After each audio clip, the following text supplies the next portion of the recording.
Учурда Ош шаары Муминова көчөсү мындан барып Курманжандатка көчөсү менен кесилишет.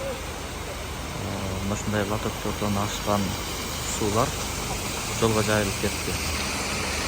Албетте канчалаган лотоктор, канчалаган жолдор оңдолуп атат. Ошонун эсебинен лотоктон агып, ашып, ушундай жолго жайылган азыр эле нөшөрлөгөн жаандын эсебинен ушундай болуп атат.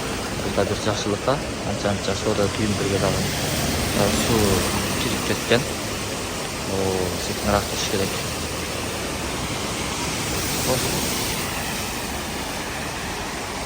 Ушундай агайын туугандар. Ошто бир нече көчөлөрдө ушундай абал.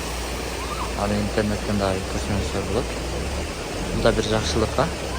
Көптөн бери ошо жамгыр жай эле 2 ай болуп кетти окшойт.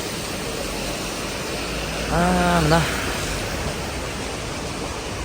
лотоктордун бүт баардыгы, жолдордун бүт баардыгы бүткөндөн кийин мындай көрүнүш лотоктордо гана болот. Жолго чыкпайт суу. Ой, атаң кулагы МЧС. МЧСиңе сенин. Алла. Секиңирээк жүрүш керек эле.